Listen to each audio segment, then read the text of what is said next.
High growth valuations पे कैसा पड़ता है और आपको क्या वैल्यूएशन के कंप्रेशन में गुंजाइश नज़र आती है, या क्योंकि इंडिया की ग्रोथ स्टोरी यूनिक है, अर्निंग्स क्वालिटी काफ़ी अच्छी है, फॉल्स आएंगे जब ग्लोबल मेल्टडाउन हो रहे हैं जैसा कि अभी, लेकिन फॉल्स शैलो होंगे, कुशन्ड होंगे और हम वापस उसको लेके आगे बढ़ जाएंगे?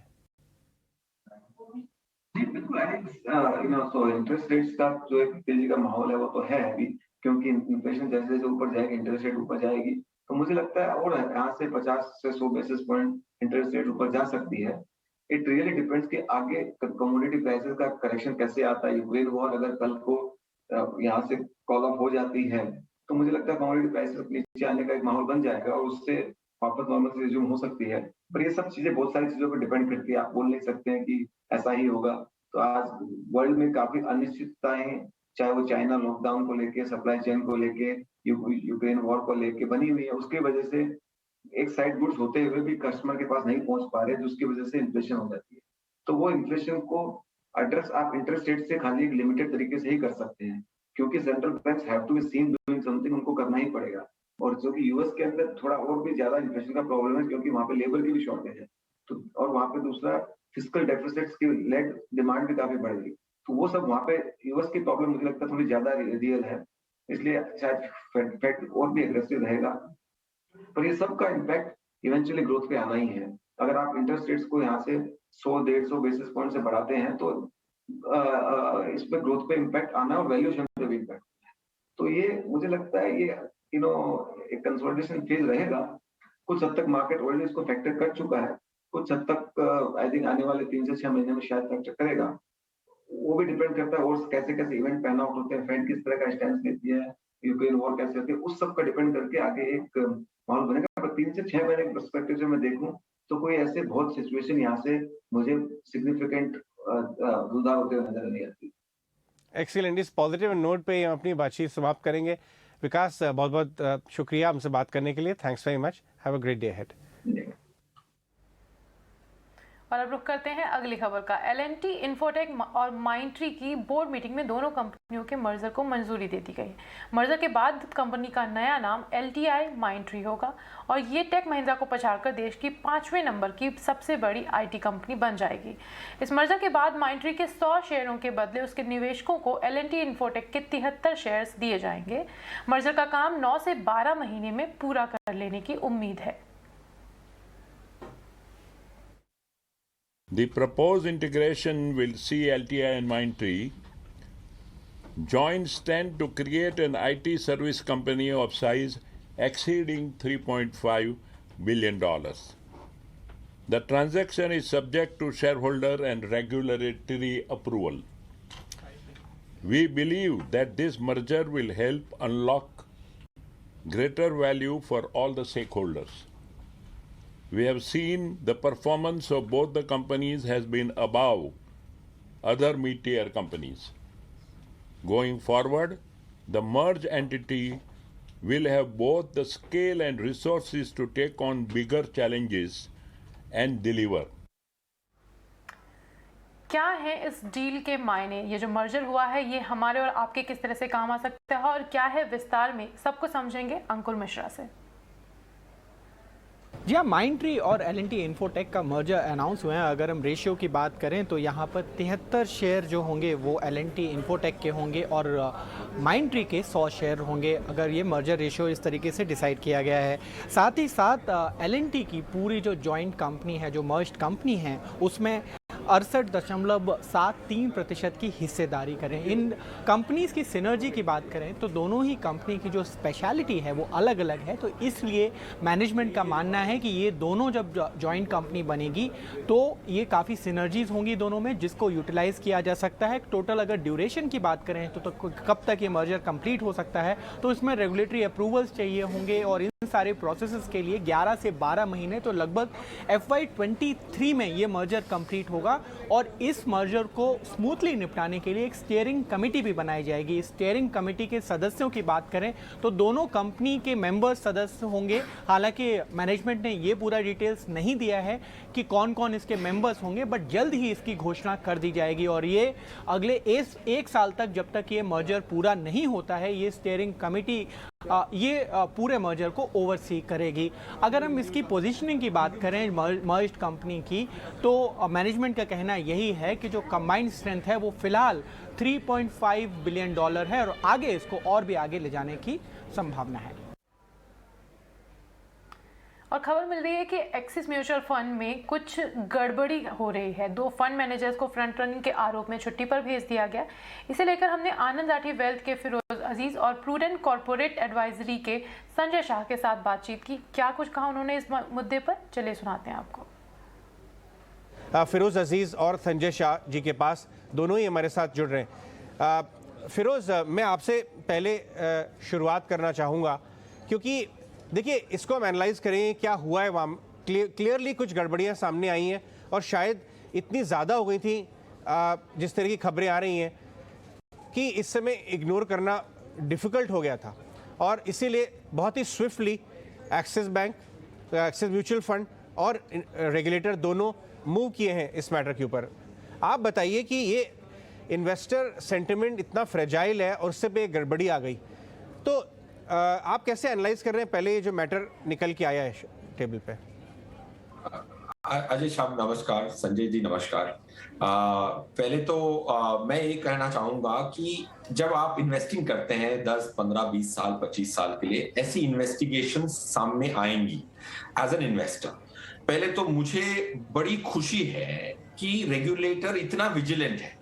सो as a mutual fund investor मुझे तो बहुत संतुष्टि है, क्योंकि एक रेगुलेटर इतना सटीक काम कर रहे हैं अपने इन्वेस्टर की इंटरेस्ट को प्रोटेक्ट करने के लिए। That's the key message, first one. अब रहा सवाल इसको एनालाइज कैसे करें। इसको मैं जब भी ये ऐसी इन्वेस्टिगेशंस की बात सामने आती है, जो हर साल 2 साल में 1-2 ऐसे एपिसोड्स आते हैं जहां इन्वेस्टिगेशन होती है, तो उसको कैसे आप एनालाइज करें ताकि आपके जो एक्शंस उससे निकल के आते हैं वो करेक्ट हो और अप्रोप्रिएट हो और पैनिक ना हो। उसके 3 स्टेप्स मैं बता दूंगा। पहले तो अगर इतना स्ट्रॉन्ग रेगुलेटर है कि माइन्यूट प्राइस मूवमेंट्स या प्राइस की जिसकी बात हो रही है, फ्रंट रनिंग की बात हो रही है, उसको एनालाइज कर सकते हैं। आज हम कहते हैं कि भाई क्रिप्टो में करोड़ों इंडियंस ने इन्वेस्ट किया है। अब मैं एक उदाहरण देता हूं मेरे दोस्त का। उसने एक वॉलेट से दूसरे वॉलेट में पैसे ट्रांसफर किए, उसके 8% गायब हो गए। किससे बात करें पता नहीं उसको, राइट। एक तरफा वो है जहां पे इंडियंस करोड़ों लोग लगे हुए हैं, ये कहना कहा जाता है। दूसरा, एक ने क्रिप्टो बेचने की कोशिश की, 20% ऊपर बेचने की कोशिश करी, 2 घंटे तक उसका चला ही नहीं। So all I am saying is I am very reassured that the platform which has such beautiful regulation has crores of Indian investors. That's point 1. Point 2, इसको एनालाइज करने के 3 स्टेप्स होते हैं। पहला, अगर कोई भी इन्वेस्टिगेशन चल रही है एक म्यूचुअल फंड पे, फॉर एग्जाम्पल, अगर उसके नीचे के जो अंडरलाइंग पे इन्वेस्टिगेशन चल रही है या उसकी प्राइस पे डिबेट है, तो मेरे हिसाब से अगर आप उदाहरण लें, DHFL की एक खबर फैली थी 2-3 साल पहले, तब मैंने इन्वेस्टर को कहा था कि आप ये डेट फंड से आप निकल जाएं क्योंकि अंडरलाइंग में गड़बड़ थी, राइट, कि DHFL चल पाएगा कि नहीं, डिफॉल्ट होगा पाएगा। So today the debate is price ठीक था कि नहीं, अंडरलाइन ठीक था कि नहीं, ये डिबेट नहीं है, तो इसीलिए किसी को पैनिक करने की जरूरत नहीं। पॉइंट 1।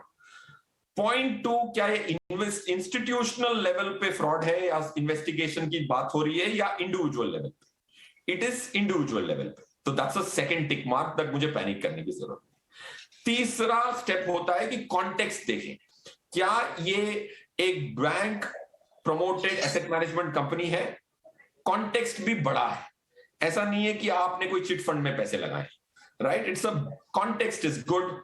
इंस्टीट्यूशनल इन्वेस्टिगेशन नहीं हो रही है, जहां तक कि अब मुझे भी थोड़ी सी खबर है, बट जहां तक कि मुझे पता है।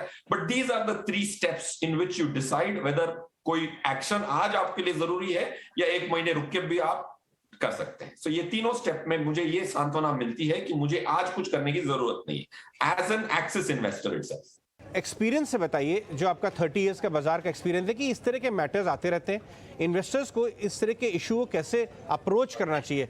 शायद माइंड बताता है कि इमीडिएट पैनिक करूं, क्या मैं पैसा निकाल लूं, लेकिन सही तरीका क्या है?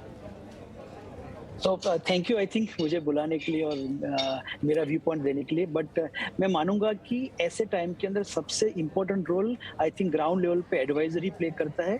उसको मैटर समझना चाहिए कि इसकी सीवियरिटी क्या है। आपने जैसे सही बताया हुआ कि ये एक इंडिविजुअल का प्रॉब्लम है कि इंस्टीट्यूशनल प्रोसेस का प्रॉब्लम है, वेदर ये प्रॉब्लम इंडस्ट्री वाइड है कि पर्टिकुलर एक आध इंडिविजुअल इन्वेस्टर के इंडिविजुअल फंड मैनेजर के रिलेटेड है। और ये जानने के बाद आई थिंक एक तो सबसे बड़ा काम हमारा लोगों का यही है कि हम इस चीज को पैनिक में कन्वर्ट ना होने दे। जब तक हम सही चीज को जानते नहीं है, सही चीज के बारे में मानते नहीं है, तब तक इसको पैनिक तो नहीं बनना चाहिए। दूसरा मैं मानता हूँ रेगुलेटर बहुत ही आई थिंक एजाइल है आज की तारीख में। They have been having significant control. I think उनका हर एक चीज के ऊपर नजर है। तो छोटा मोटा अगर कोई मूवमेंट हो भी जाता है तो रेगुलेटर तो वहां पर पहुंच जाता है। तो I think I will give a significant credibility आज की तारीख में रेगुलेटर को कि उन्होंने पूरी सिस्टम के अंदर, आप देखिए आई थिंक मार्केट कैप देखिए, इंडस्ट्री की साइज देखिए, the way mutual fund industry बढ़ा हुआ है और the kind of transparency level जो रेगुलेटर लाया हुआ, I think it's a commendable job by the regulator. और हमें भी वही रोल प्ले करना है कि सिचुएशन की सीवियरिटी को आई थिंक बहुत ग्राउंड लेवल तक नहीं पहुंचाया जाए। आई थिंक मैटर को बहुत बढ़ाया ना जाए जब तक हमें एग्जैक्ट सिचुएशन मालूम नहीं है। और I think retail investors, mutual fund distributors के आई थिंक सांत्वना के ऊपर बहुत डिपेंडेंट होता है और हमें डिस्ट्रीब्यूटर के रूप में बहुत ही प्रोएक्टिव रोल प्ले करना होगा और एक सांत्वना डेफिनेटली रिटेल इन्वेस्टर को देना होगा कि ये बहुत बड़ी मैटर एज ऑफ नाउ नहीं लग रही है। ये एक शायद जैसे फिरोज ने बताया, ये प्राइस का मैटर है। आई थिंक कंपनी की क्रेडिबिलिटी का या तो इन्वेस्टमेंट प्रोसेस का सवाल नहीं आ रहा है।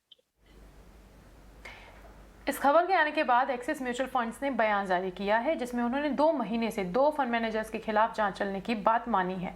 जांच में स्वतंत्र सलाहकारों की मदद ली जा रही है। जांच के दौरान दोनों फंड मैनेजरों को सस्पेंड कर दिया गया है। कंपनी ने कहा है कि रेगुलेटरी नियमों को लेकर वो जीरो टॉलरेंस पॉलिसी का पालन करती है। कंपनी ने निवेशकों से अटकलों पर ध्यान न देने की भी अपील की है।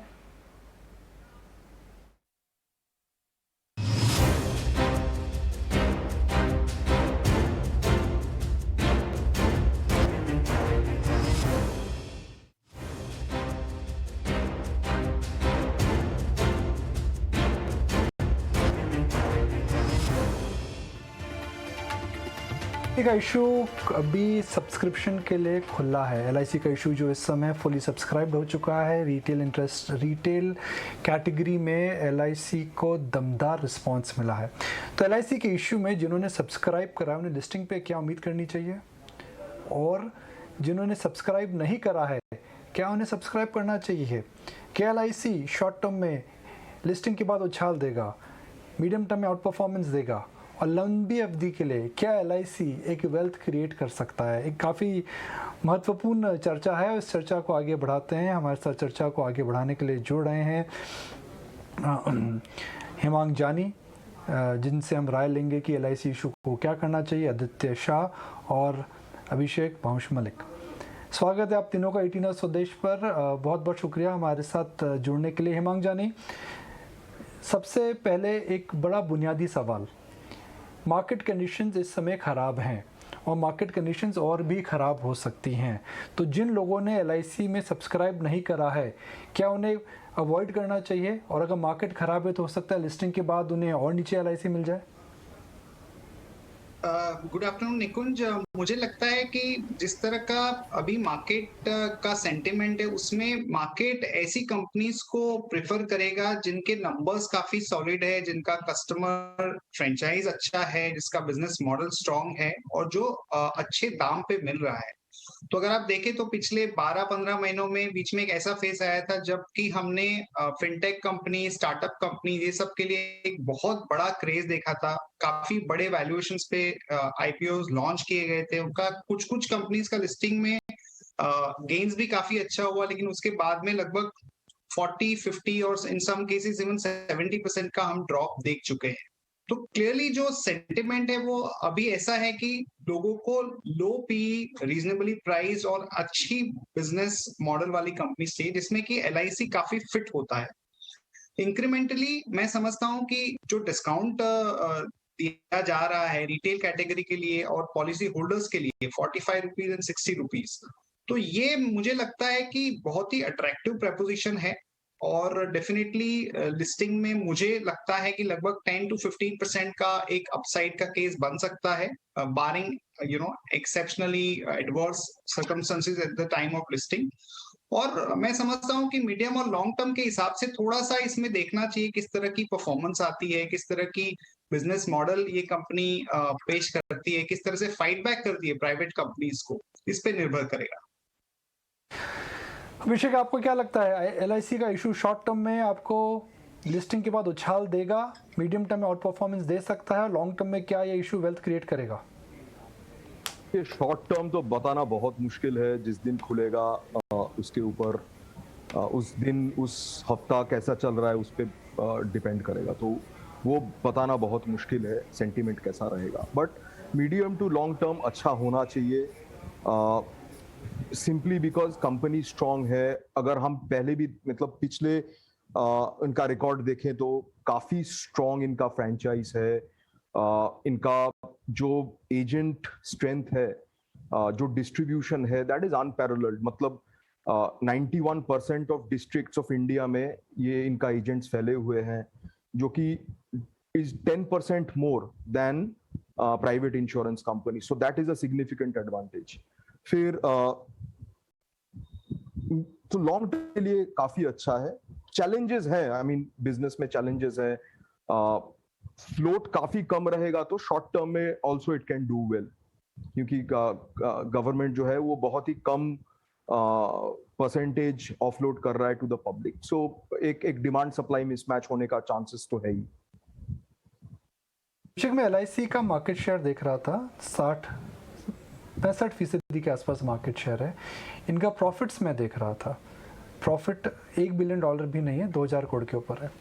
मैं HDFC लिमिटेड और SBI लाइफ का मार्केट शेयर देख रहा था, उनका प्रॉफिट्स देख रहा था, तो हालांकि उनका मार्केट शेयर बहुत कम है, मगर उनका जो profit in relative basis to LIC's market share काफ़ी ज़्यादा अच्छा है।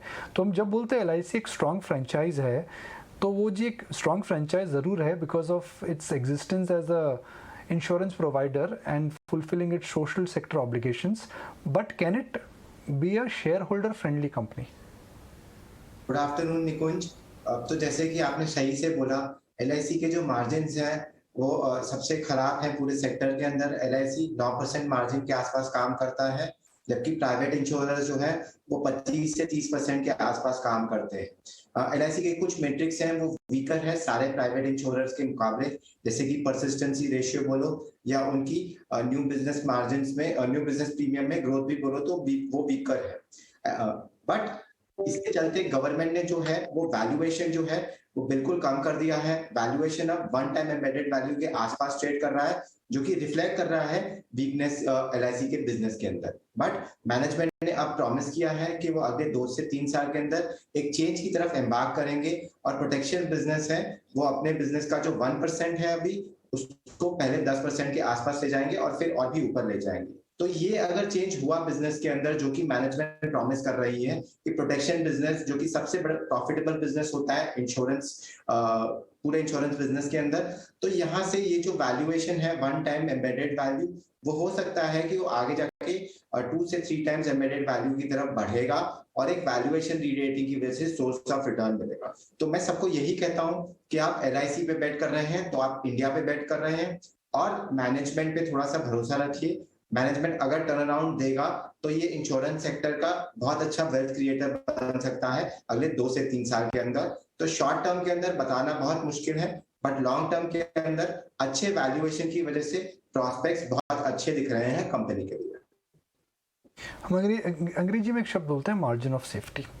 Margin of safety is the most important thing if you are a long term investor. इसका मतलब ये है कि जब आप कोई चीज़ का मूल्यांकन कर रहे हैं तो आप क्या प्राइस दे रहे हैं। और हम ये बात कई बार कर चुके हैं, जिस दिन LIC की प्राइसिंग आई थी, कि एम्बेडेड वैल्यू हम देखते हैं इंश्योरेंस कंपनीज के लिए। हर सेक्टर का अलग मूल्यांकन होता है। बैंकों में प्राइस टू बुक होती है, कई मैन्युफैक्चरिंग कंपनीज के अंदर हम ऑर्डर बुक पे देखते हैं, सीमेंट कंपनी में हम देखते हैं EV पर टन। उसी प्रकार से हम एम्बेडेड वैल्यू देखते हैं इंश्योरेंस कंपनियों में, और वहाँ पर LIC जो है वो प्राइवेट प्लेयर्स से काफ़ी डिस्काउंट पर ट्रेड कर रहा है। हिमांग, हम एक उदाहरण देख सकते हैं कि LIC is trading at a discount to private players, पर मैं ये भी बोल सकता हूँ Himang, to be an devil's advocate, एकदम उल्टी अगर एकदम दूसरी एकदम थोड़ी क्रिटिकल ओपिनियन देनी हो, कि भाई द रीज़न वाई LIC को ये वैल्यूएशन मिला है because that is not the most efficient company. Since it is not the most efficient company Himang, तो डिस्काउंट वाजिब है। टू सम एक्सटेंट मैं डेफिनेटली एग्री करता हूँ निकुंज। उसके दो कारण थे। एक तो ये था कि गवर्नमेंट ने पहले भी एलआईसी के आईपीओ को लॉन्च करने की कोशिश की थी। वो टाइम पे शायद वैल्यूएशन बहुत ज्यादा उनके माइंड में था, और उसके बाद जो वैल्यूएशन है वो लगभग आधी कर दी गई है। तो ये एक रीजन है। दूसरा ये है कि जो एलआईसी का बिजनेस मॉडल है, जैसे कि पार पॉलिसी पे फोकस है, एजेंट बेस पूरा डिस्ट्रीब्यूशन है, तो उसके चलते हुए थोड़ा सा margins are on a lower side. तो उसका मतलब ये नहीं है कि एलआईसी के अंदर जो ओवरऑल इनकम का ग्रोथ या उसका जो ओवरऑल ऑपरेटिंग पैरामीटर्स में जो हम देखते हैं उसमें कोई बहुत ज्यादा खराब है। तो जिस तरह का पेनिट्रेशन, क्लाइंट बेस और ब्रांड है, उसको देखते हुए मैं समझता हूँ कि ये वैल्यूएशन काफी वाजिब है, और उन्होंने इन्वेस्टर्स के लिए कुछ पैसे छोड़े हैं। तो मैं समझता हूँ कि शॉर्ट टर्म में भी और eventually medium to long term में भी गवर्नमेंट ने बहुत सोचे समझे तरीके से इसको प्राइस किया है, which is a good sign. चलिए इस पर और राय सुनते हैं। नीरज दीवान, उदय कोटक, सब बड़े बड़े मार्केट के दिग्गज और बड़े बड़े बैंकरों का एलआईसी के बारे में क्या व्यू है? एवरेज इंडियन का एलआईसी पे कॉन्फिडेंस है वो दिखाई दे रहा है। इसीलिए मेरी उम्मीद है कि एलआईसी आईपीओ में retail investor along with the institutions who have committed is a good sign of the strength of LIC as a brand. Valuations fair हैं, they are, I mean, जो पहले जो 13 लाख करोड़ की बात हो रही थी वो तो काफी स्ट्रेच्ड एंड काफी एक्सपेंसिव लग रहा था, but at 6 this is fair. I don't expect a very big listing pop, because there's not a lot left on the table right now, but and also that the markets are very choppy. लेकिन अगर LIC अपने revise strategy पे execute कर पाया and actually non par products और mix में बढ़ा दिया और मार्जिन बढ़ा पाया with retaining market share, then this can be a very good investment if they are. Safe bet हो सकती है, पर एक बहुत अच्छी रिटर्न की उम्मीद इससे मैं नहीं कर सकता। हाँ, एक लिस्टिंग गेन अगर मार्केट कंडीशन अच्छी रहे तो listing gain specially policy holder जिसको ऑलरेडी 60 रुपीज का डिस्काउंट मिल रहा है या रिटेल को ऑलरेडी 45 रुपीज का डिस्काउंट मिल रहा है, उनको लिस्टिंग गेन मिल सकते हैं, एक शॉर्ट टर्म में गेन्स मिल सकते हैं अगर मार्केट कंडीशन ठीक रही तो। बट इसमें एक चीज और देखने को रहेगी कि बिकॉज खाली 3.5% ही अभी ऑफलोड कर रहे हैं, तो ये आगे चलते हुए और भी ऑफलोड होगा। तो हमने पहले भी देखा है जहां गवर्नमेंट के जो इश्यूज आते हैं उसमें जिसमें आगे फॉलो अप पब्लिक इश्यूज का भी रहता है कि आने ही आने हैं आगे, तो वहां पे एक बहुत बड़ी डिमांड नहीं आती बिकॉज लोगों को पता होता है कि एक एफपीओ आने वाला है जहाँ पे एक बड़ा चंक और उनको मिल सकता है। तो इस तरह से वो एकदम मुझे लगता है कि जब तक ये तलवार लटकी रहेगी कि एक और फॉलो अप इशू आ रहा है, तब तक बहुत अच्छी रिटर्न की मैं उम्मीद नहीं कर सकता इसमें। बट एक आपको 5 to 10% kind of return on listing and may be 10% kind of return over medium to long term cannot be ruled out.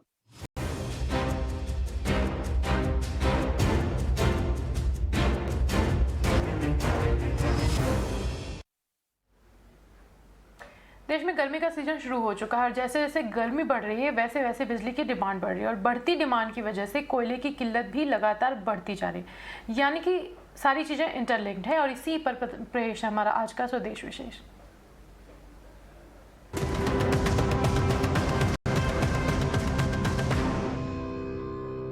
क्या है विशेष? विशेष है आजकल चल रही बिजली की किल्लत। देश में इन दिनों जैसे जैसे गर्मी अपनी तपिश बढ़ा रही है वैसे वैसे बिजली की डिमांड बढ़ रही है और बिजली डिमांड के चलते कोयले की किल्लत भी लगातार बढ़ रही है, यानी कि आफत हर ओर से आ गई है। बिजली संकट के इस पावर प्ले से निपटने के लिए सरकार एक्शन में आई है।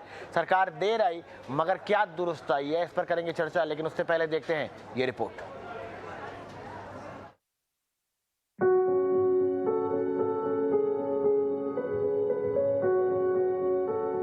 देश में बिजली की किल्लत अब इस स्तर पर पहुंच गई है कि केंद्र सरकार इमरजेंसी मोड में आ गई है। सरकार ने बिजली की कमी को दूर करने के लिए इलेक्ट्रिसिटी एक्ट सेक्शन 11 का बटन दबा दिया है। ये तब किया जाता है जब बिजली की दिक्कतें असामान्य रूप से बढ़ जाती हैं। केंद्र सरकार ने आदेश दिया है कि सभी imported coal based power plant अपनी पूरी क्षमता के साथ काम करेंगे और बिजली पैदा करेंगे।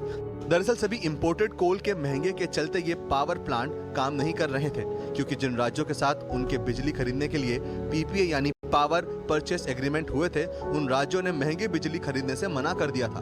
कुल 17,600 मेगावाट क्षमता में से 10,000 मेगावाट का ही उत्पादन हो रहा था, जबकि बाकी 7,600 मेगावाट ऑपरेशनल नहीं है, यानी ठप पड़े हैं। इन ठप पड़े पावर प्लांट्स को फिर से शुरू करने के लिए सरकार ने सेक्शन 11 को लागू किया है। अब सवाल ये उठता है कि अगर पावर प्लांट महंगी इंपोर्टेड कोयले से बिजली बनाएंगे और पीपीए वाले राज्यों को महंगी बिजली खरीदेंगे और राज्यों ने महंगी बिजली खरीदने से मना कर दिया, तो इस बिजली का क्या होगा? बिजली की सप्लाई सामान्य कैसे होगी? इसके लिए केंद्र सरकार ने एक और तरीका निकाला है। ये पावर प्लांट जब फिर से काम करना शुरू करेंगे तो सबसे पहले बिजली की सप्लाई पीपीए वाले राज्यों को करेंगे। इसके बाद जो भी सरप्लस बिजली होगी उसे पावर एक्सचेंज को बेचा जाएगा। अगर किसी प्लांट का पीपीए कई एक्सचेंजेस के साथ है तो उनमें से किसी डिस्कॉम यानी बिजली वितरण कंपनी ने बिजली खरीदने से मना कर दिया तो बिजली को किसी दूसरे पीपीए होल्डर को बेचा जाएगा। बिजली वितरण कंपनियों को पेमेंट वीकली आधार पर पावर प्लांट्स को करना होगा। इसके अलावा सरकार एक कमेटी का भी गठन करेगी जो ग्लोबल मार्केट में कोयले की ऊंची कीमतों को ध्यान में रखते हुए टैरिफ बेंचमार्क को तय करेगी। ये कमेटी बढ़ी हुई लागत को टैरिफ में जोड़ देगी। पावर प्लांट जो बिजली ऊंची दरों पर एक्सचेंजों को बेचेंगे, पीपीए का जितना हिस्सा एक्सचेंज को बेचा जाएगा उसके मुनाफे को आधा हिस्सा पीपीए होल्डर्स में बांटा जाएगा। यह आदेश 31 अक्टूबर 2022 तक लागू रहेगा। इसके पहले सरकार ने कोयले की सप्लाई और कमी को लेकर एक समीक्षा बैठक की थी, इसमें राज्यों को ब्लेंडिंग के लिए तुरंत कोल इंपोर्ट करने का निर्देश दिया था। सरकार की योजना है कि इंपोर्टेड कोयले का इस्तेमाल मई से ही किया जाए। राज्यों को रेल कम रोड के जरिए जल्द से जल्द कोयले की सप्लाई का आदेश दिया गया है। जो राज्य कोयला नहीं खरीदेंगे उसे दूसरे राज्यों को दे दिया जाएगा। ऐसे में बिजली कटौती की जिम्मेदारी भी उसी राज्य की होगी। ताजा जानकारी तक महाराष्ट्र और गुजरात ने कोल इंपोर्ट के लिए ऑर्डर जारी कर दिया है। पंजाब, तमिलनाडु, उत्तर प्रदेश, पश्चिम बंगाल, झारखंड, ओडिशा और हरियाणा राज्य भी जल्द ही ऑर्डर जारी करेंगे। प्रकाश प्रियदर्शी, ET Now स्वदेश। चलिए इस पर और बातचीत के लिए हमारे साथ जुड़ गए अनिल राजदान जो कि पूर्व ऊर्जा सचिव हैं और RS शर्मा जो कि चेयरमैन हैं NTPC के। सबसे पहले अनिल सर आपके पास आना चाहूँगा। अगर देखा जाए तो दिक्कत कोयले की है इस समय, लेकिन अगर ये इम्पोर्टेड कोयल इस्तेमाल किया जाता है तो क्या आपको लगता है राज्यों को दिक्कत होगी इनसे कोयला इनसे पावर खरीदने में, क्योंकि कहीं ना कहीं जो राज्य हैं वो काफ़ी डेफिसिट में चल रहे हैं इस समय? ये बात सही है कि इसमें जो कीमत की बात है पूरी वही है असली मुद्दा। अब दुर्भाग्य से कई सालों से हम कोयले को कोसते रहे हैं कि कोयला बहुत हानिकारक है, इसको बंद करना चाहिए। कई लॉबीज हैं इसको बंद करवाने को फिर रही थी और आज आयरनी यही है कि उसी कोयले के पीछे सारे भाग रहे हैं और कह रहे हैं कि इंपोर्ट भी कर लो।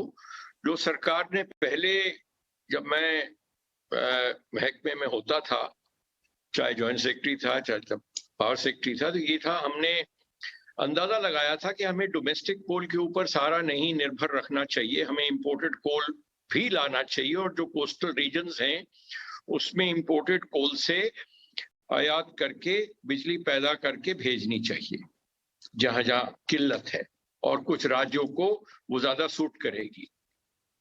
मगर वो एक आइडियोलॉजिकल डिबेट चल पड़ी और ऑल्टरनेटिव यूसेस की बात शुरू हो गई। मगर आज कोयले की कीमत जो है वो काफी उछाल ले चुकी है, उसका ट्रांसपोर्टेशन भी महंगा है और unfortunately transportation with in the country भी महंगा है। वो कोल का ट्रांसपोर्टेशन आप दूसरे पैसेंजर भाड़े को सब्सिडाइज कर रहा है, जो कि एक कीमत पे और मार पड़ रही है। और नीचे जाके ये है कि अब जो ये महकमा है, ये एक किस्म से रेगुलेटर्स के पास जो नया एक्ट गया है 2003 का, उसके बाद ये रेगुलेटर्स के पास काफी इसकी पावर चली गई है। और एक जो सही समस्या है वो यही है, जो जड़ वाली है, कि आपका टैरिफ सही सेट होना चाहिए। ये नहीं कि आप फ्यूचर प्रॉफिट्स में से उसका टैरिफ आज घटा दो कि जब होंगे तब करी जाएगी, वो तब की तब देखी जाएगी। सही टैरिफ सही होना चाहिए। और बिजली के मामले में मैं समझता हूं पहले उपभोक्ता को उसका भुगतान करना चाहिए, बाद में जिस सरकार ने उसको सब्सिडी देनी है वो दे दे उसको, मगर पहले यूजर को पूरा भुगतान करना है डिस्ट्रीब्यूशन कंपनी को, ताकि वो आगे ट्रांसमिशन कंपनीज को और जनरेटिंग कंपनीज को और इन टर्न जो कोल सप्लायर्स हैं उनको समय पर अदायगी कर सके। तो ये जो है आई थिंक फंडामेंटल चीजें हैं। बिजली हमेशा जब से हमने सर्विस में होश संभाली है, इसेंशियल सर्विस मानी गई थी। इसेंशियल सर्विस मेंटेनेंस एक्ट में भी इसका प्रोविजन था कि ये इसेंशियल सर्विस हमेशा रन करनी चाहिए, मगर अब इसके बाद थोड़ा ये सोफिस्टिकेशन आ गया। 2003 एक्ट में दूसरा रेगुलेटर इंट्रोड्यूस हो गया, दूसरे नुआंसेस आ गए, मगर इसमें बात यही है कि बिजली की कीमत उपभोक्ता को अदा करनी है, क्योंकि no power is more expensive than no power at all. Maharashtra में इंडस्ट्रीज को बिजली की कटौती हो रही है, जिसके चलते कंपनियों की प्रोडक्शन कॉस्ट में इजाफा हो रहा है, और ऐसे में उम्मीद है कि गर्मी और बिजली की कटौती महंगाई को बढ़ाएगी। कैसे देखते हैं इस रिपोर्ट में? मैं फ़िलहाल हूँ महाराष्ट्र के भिवंडी एरिया में। यहाँ पे एक इंडस्ट्रियल यूनिट है जहाँ पे तकरीबन 1800 से ऊपर एसएमईज़ और एमएसएमई यूनिट काम करती हैं, लेकिन उन सभी की एक चिंता कॉमन है, वो है बढ़ता हुआ इनपुट कॉस्ट, और साथ ही जो पावर शॉर्टेज की वजह से कई बार लोड शेडिंग होती है, या फिर कई बार 2 घंटे से लेकर 4 घंटे तक की बिजली गुल रहने की वजह से प्रोडक्शन पर जो असर पड़ता है। कंपनियों को ये भी चिंता है कि आगे अगर पावर टैरिफ बढ़ते हैं तो इसका उनके कॉस्ट पर किस तरह से असर पड़ेगा। इस बीच रिलायंस इंडस्ट्रीज के चौथी तिमाही के नतीजे आ गए हैं और नतीजे आपके सामने रखते हैं। आप प्रॉफिटेबिलिटी वगैरह भी आपकी स्क्रीन पर अभी आ जाएगी और आप प्रॉफिटेबिलिटी के हिसाब से देख रहे हैं, नंबर स्लाइटली मिस है। 16,670 करोड़ रुपए के आसपास का हमारा अनुमान था कि ये नंबर्स आएंगे, लेकिन स्लाइटली थोड़ा उससे कम आए हैं 16,620। तो प्रॉफिट के आंकड़े ठीक नहीं। इससे पहले जियो के नंबर्स भी कंपनी ने उतार दिए थे, वहां पे तो ज्यादातर फ्रंट पे आपको नंबर्स ठीक दिखेंगे, लेकिन जो एक्चुअल नंबर है कंसोलिडेटेड मुनाफा जो यहाँ पे भी आप अपनी स्क्रीन पर देख पा रहे हैं वह है 16,220 का, और ये हमारा एक्सपेक्टेशन था कि 16,674 आएगा। तो कंसो मुनाफा, जिसको हम कंसोलिडेटेड मुनाफा कहते हैं, जियो के साथ मिल के वाला मुनाफा, वो आपकी स्क्रीन पर है। कंसोलिडेटेड आय भी आ गई है। हमारा अनुमान था कि 2,13,000 आएगी और आय जो आई है 2,07,000 आई है। मैं फिर से बता देता हूँ, 2,13,000 का अनुमान था कि इस बार के नंबर चौथी तिमाही के रिलायंस इंडस्ट्रीज अपनी आय यानी कि रेवेन्यू लेके आएगा। ये रेवेन्यू कम है। एक और जानकारी मिली है, वो ये है कि 8 रुपया पर शेयर के हिसाब से कंपनी ने डिविडेंड अनाउंस किया है, यानी कि अगर आपके पास शेयर हैं तो आपको 8 रुपये के हिसाब से डिविडेंड भी मिलेगा। ये कंसोलिडेटेड मुनाफा आय स्लाइटली मिस है जितना हम अनुमान कर रहे थे। हालांकि रेवेन्यू 15% बढ़ के आना चाहिए था, वो अब स्लाइटली मिस आया है, और जिस प्रॉफिट की बात बोल रहे थे वो 10% कम होके आना चाहिए था, जो कि 16,674 है, यानी कि प्रॉफिटेबिलिटी कम से कम 11% के आसपास कम होके आई है। ये आप नंबर अपनी स्क्रीन पर देख पा रहे हैं। संजीव भसीन इस बीच में से जुड़ चुके हैं। संजीव सर, बहुत बहुत शुक्रिया, थैंक यू वेरी मच इस नंबर्स पे अपनी राय रखने के लिए। 3 पॉइंट्स मेरे पास आ चुके हैं सर। एक तो 8 रुपये का डिविडेंड, हम उम्मीद कर रहे थे कि 2,12,000 आएगी, आई है 2,07,000 सर, और प्रॉफिट हम उम्मीद कर रहे थे कि 10% कम होके, पिछली बार से 10% कम होके 16,670 के करीब करीब आएगा। आया है सर 16,200। 500 करोड़ 16,000 के अंदर कोई बहुत मैटर नहीं करता, बट स्लाइटली मिस मानते हैं इसको हम भी। एक बार आपका व्यू पॉइंट जानना चाहते हैं सर, जो अभी तक नंबर आए हैं।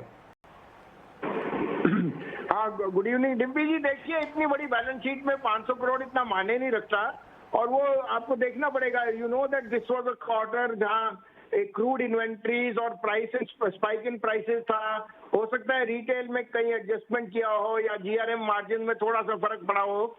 तो I think numbers are very strong. अगर मैंने पहले जियो के नंबर देखे, 50% एबिटा आया। EBITDA margin is the highest ever. मैंने कभी नहीं सोचा था 50% EBITDA margin they will be able to come out with.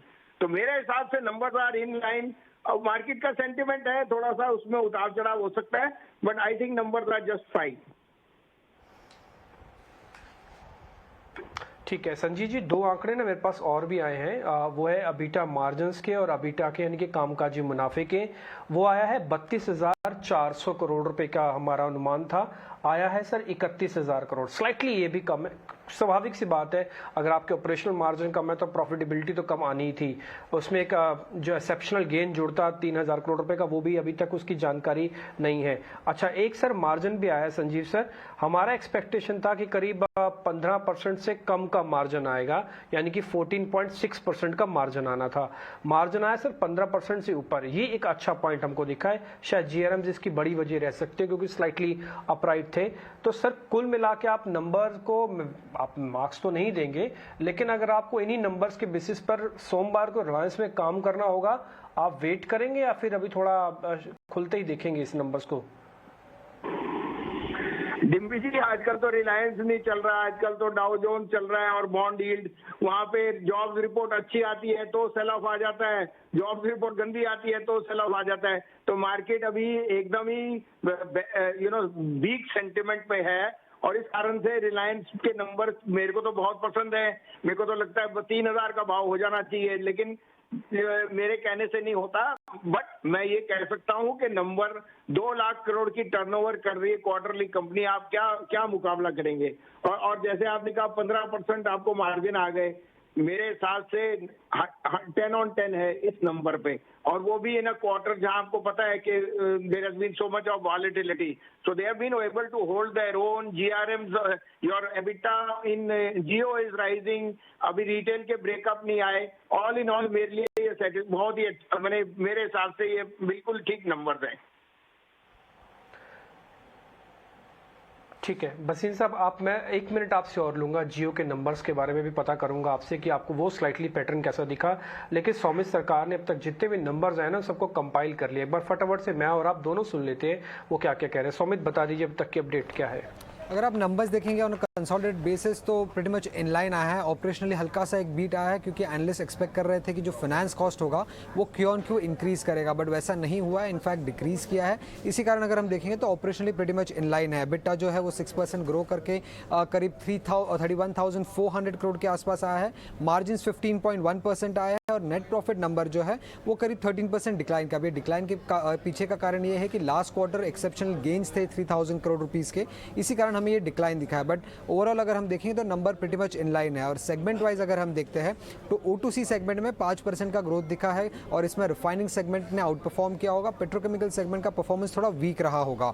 और रिटेल सेगमेंट में देखिए तो हल्का सा 3% का डिक्लाइन दिखा है, क्योंकि अगर आपको याद होगा तो फोर्थ क्वार्टर में कोविड का इम्पैक्ट था रिटेल सेगमेंट में, इसी कारण जो रिटेल का एबिटा आया वो 3,700 करोड़ के आसपास आया है। जियो के नंबर्स भी प्रीटी मच इन लाइन थे। आरपू नंबर्स अभी तक कंपनी ने डिस्क्लोज नहीं किए हैं। एनालिस्ट के एक्सपेक्टेशन 164 करोड़ 164 रुपीज़ के आसपास थे, बट अभी तक वो नंबर्स आए नहीं, तो वो नंबर की रहेगा टेलीकॉम बिजनेस में देखने के लिए। बट ओवरऑल अगर हम देखें तो pretty much in line set of numbers है रिलायंस इंडस्ट्रीज़ के। ठीक है, स्लाइटली नंबर्स जैसे मिस है उसको आप इनलाइन इसलिए भी कह सकते हैं, इसे हमने बता भी रहे कि इसमें एक्सेप्शनल जो गेन था वो इस बार एडजस्टेड नहीं है, पहला पॉइंट। दूसरा पॉइंट ये है कि अलग अलग सेगमेंट्स के ना मार्जिन्स भी वो भी नंबर्स आ रहे हैं, धीरे धीरे बैंड पे आते जाएंगे। इसके बारे में और आपसे जानकारी लेंगे। संजीव सर को थोड़ा जल्दी है, जाना भी होगा उनको। संजीव सर, एक छोटा सा क्वेश्चन मैं जियो के नंबर्स पे भी लेना चाहूंगा। जितना जितना एक्सपेक्टेशन था खैर वैसा ही नंबर आया, कुछ खास खराब दिखा नहीं, तो आप कंसोलिडेटेड बेसिस पे जियो को भी ठीक समझते हैं ना? मतलब ठीक है, रिलायंस का जो ऑयल एंड गैस वाला बिजनेस है, एक्सप्लोरेशन का कारोबार है, उसमें ज्यादा दिक्कत तो नहीं दिख रही, जियो भी ठीक ही दिखा ना आपको नंबर सर? बिल्कुल बिल्कुल, मेरे को जैसे आपने कहा आरपू नंबर नहीं दिखा, बट मेरे को लगता है आरपू का नंबर बड़ा ही होएगा। और अगर वो 160 आया तो दैट्स वो यही बता रहा है जो भारती और भारती भी कह रहा है कि इंडिया में 200 रुपए का आरपू आया ही आया, वो आज नहीं तो 6 महीने में आएगा ही आएगा। और आरपू जैसे मूव अप करेगा तो रिलायंस और भारती सबसे बड़े बेनिफिशियरी होंगे।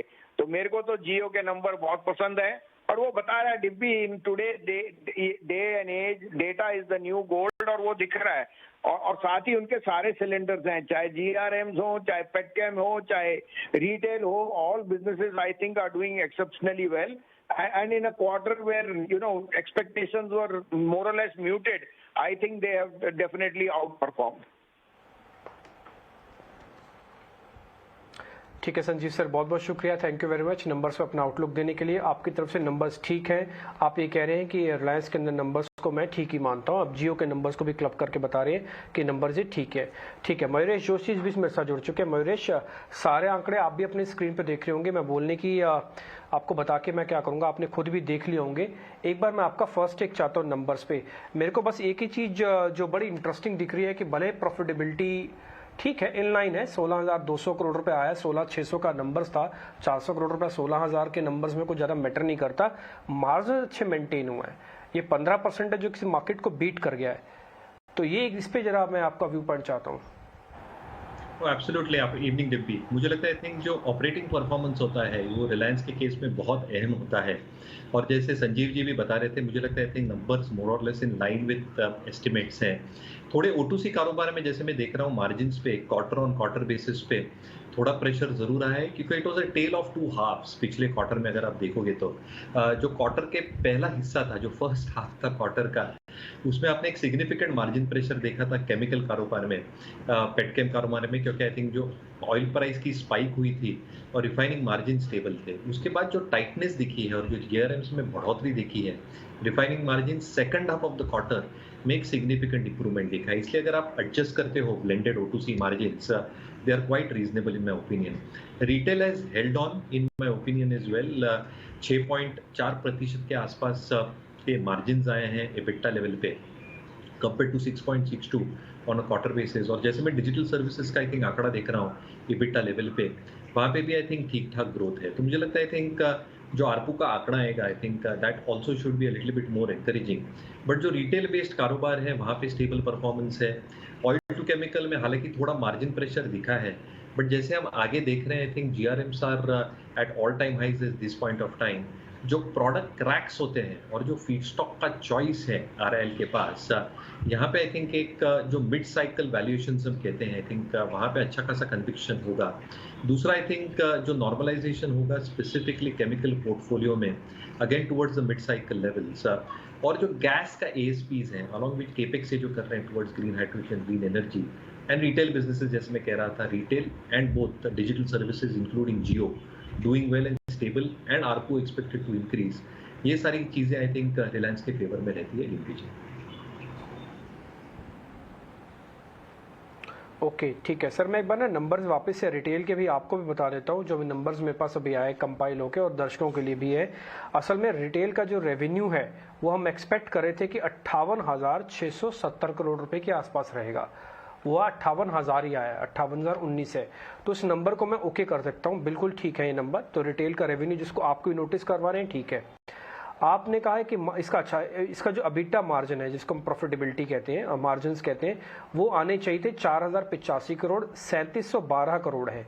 एक्चुअली 1 से 2% का मिस हुआ है यहाँ से, बट ठीक है। रिटेल के अंदर मार्जिन को हम अच्छा सर, मैं एक चीज़ आपसे पता कर रहा हूँ, ये रिटेल के अंदर जो मार्जिन्स कम हुए इस वजह से तो नहीं हुआ कि रिटेल्स के आउटलुक तो वो स्टोर्स तो बहुत अच्छे खुले हैं, क्योंकि इन्फ्लेशन का प्रेशर था, इस वजह से थोड़ा हो सकता है कि सेल्स ने स्लाइटली मिस किया हो और इन्फ्लेशनरी प्रेशर ने अबीटा के मार्जिन्स को कमजोर कर दिया हो, क्योंकि आना चाहिए था 4,000 करोड़, आया 3,700 करोड़। वैसे देखा जाए तो 10% कम है, हम एक्सपेक्ट कर रहे थे कि 6% उल्टा बढ़ के मतलब इस नंबर से 10% कम है जो हमारा एक्सपेक्टेशन है सर। नहीं, absolutely, you are absolutely right DPG, and again I think ये टॉप से मिस है। तो आई थिंक थोड़ी आई थिंक जो दिक्कतें होती हैं, जो कस्टमर्स क्लॉ बैक करते हैं डिस्क्रिशनरी स्पेंडिंग को, और जियो के पोर्टफोलियो का आप देखेंगे स्पेशली रिटेल साइड के पोर्टफोलियो को, तो मुझे लगता है आई थिंक जो कपड़े का बिजनेस है I think that should have held up pretty well, खाने पीने का business that should have held up pretty well, but I think जो इलेक्ट्रॉनिक्स का बिजनेस होता है, जो हाई एंड ज्वेलरी का बिजनेस है, वहाँ पे थोड़ा क्लॉ बैक आया रहेगा। तो मुझे लगता है I think overall EBITDA performance, जैसे मैं क्वार्टर ऑन क्वार्टर कंपेयर कर रहा हूँ, जो 57,700 पिछले क्वार्टर में टॉप लाइन थी, टॉप लाइन मार्जिनली बढ़ी है, इबिटा अगेन मार्जिनली घटी है क्वार्टर ऑन क्वार्टर। जो 6.64 का आंकड़ा है पिछले तिमाही में, वो 6.4 पे आया है। तो अगर एब्सोल्यूट बेसिस पे देखें तो हालांकि टॉप लाइन में थोड़ा आई थिंक एक्सपेक्टेशन से कम है, मार्जिन्स पे आई थिंक प्रभाव थोड़ा कम आया है कंपेयर टू लास्ट क्वार्टर। तो आई थिंक मैं बहुत सिग्निफिकेंट मिस इसको मानता नहीं। ठीक है, अच्छा सर, मैं ना आपको लास्ट में एक आरपू के नंबर बता दूं जो कि इनके जियो सेगमेंट्स हैं, पहले नहीं आए थे, अभी भी आए हैं। वो आया 167 रुपया, 167 ये आरपू यानी कि एवरेज रेवेन्यू पर यूजर ये कमा रहे हैं। 164 का हमारा अनुमान था, तो ये नंबर्स तो काफी अच्छा है। सारे नंबर्स को कहीं भी कमी पेशी रहेगी होगी कि जियो की, तो आरपू ने उसको ठीक कर दिया। सर आप भी यही मानते हैं आरपू का नंबर सभी चीजों के नंबर्स पे थोड़ा आउट परफॉर्मेंस दे देगा, specially in Jio? Absolutely, I think expectation, I think if I'm not mistaken, anywhere between 160 to 164 की थी लोअर से हायर एंड पे। सो आई थिंक हायर एंड से भी ऊपर आया आरपू का नंबर, और ये मान के चलना चाहिए हमको कि आई थिंक इवन भारतीय एयरटेल की जो मैं मैनेजमेंट को सुन रहा था कि आरपूस और नॉर्थवर्ड्स 100% बढ़ेंगे। तो जैसे जियो की स्टैंड अलोन बैलेंस शीट है this point of time, I think debt बिल्कुल नहीं है। एक्सपेक्टेशन हम बांध के चल सकते हैं कि आरपू इंक्रीज होते जाएंगे, और जो लोअर पैक्स है, जो हम बंडलिंग ऑफ पैक्स कहते थे लोअर लेवल्स पे, इसका जैसे जैसे आई थिंक वितरण होते जाएगा टुवर्ड्स हायर एंड पैक्स, और आरपू इंक्रीजेस जैसे ट्रांसलेट होंगे सीधा बॉटम लाइन पे और इबिटा पे, कहीं ना कहीं आई थिंक एक पॉजिटिव ट्रांसलेशन होगा जियो के बैलेंस शीट पे। तो आई थिंक बहुत कंस्ट्रक्टिव आंकड़ा है आरपू का 167 रुपीज। ठीक है, आरपू का आंकड़ा ठीक है। मयूरेश सर बहुत बहुत शुक्रिया, थैंक यू वेरी मच आज कार्यक्रम का हिस्सा बनने के लिए। मैं जल्दी से कंपाइल कर देता हूँ। रेवेन्यू इनलाइन, इसको आप मान सकते हैं। एबिटा मार्जिन्स जो हम एक्सपेक्ट कर, अब एबिटा को हम जो एक्सपेक्ट कर रहे थे कि आएगा ठीक, वो ठीक है। मार्जिन 14.5 का हम एक्सपेक्ट कर रहे थे, आए 15, ये भी ठीक माना जाएगा। प्रॉफिटेबिलिटी 16,200 आए, इसमें नॉन एडजस्टेड फिगर है, इसलिए इसको भी इनलाइन कह सकते हैं स्लाइटली। और रिटेल का रेवेन्यू ठीक है, इनलाइन है। अब इसके मार्जिन स्लाइटली कम हुए हैं। इसका एक ओटीसी बिजनेस जिसको हम कहते हैं ऑयल टू केमिकल बिजनेस, वहां पे स्लाइटली मार्जिन थोड़े कम आए हैं। ऑयल एंड गैस के अंदर 9% का मार्जिन चाहिए था, आए हैं 8.5। आरपू जियो का बिजनेस का जो आरपू है वो है 167, मार्केट एक्सपेक्टेशन था 164। कुल मिला के मिक्स सेट ऑफ नंबर्स हैं। डिविजनल देखेंगे तो खराब है, वैसे इनलाइन नंबर्स हैं। रेवेन्यू, प्रॉफिट, आरपू, जियो के नंबर ये इनलाइन है। बहुत बहुत शुक्रिया, थैंक यू वेरी मच आज के मेहमानों का और इस नंबर्स पे आज एनालिसिस करने के लिए। अगला कार्यक्रम होगा स्वदेश विशेष।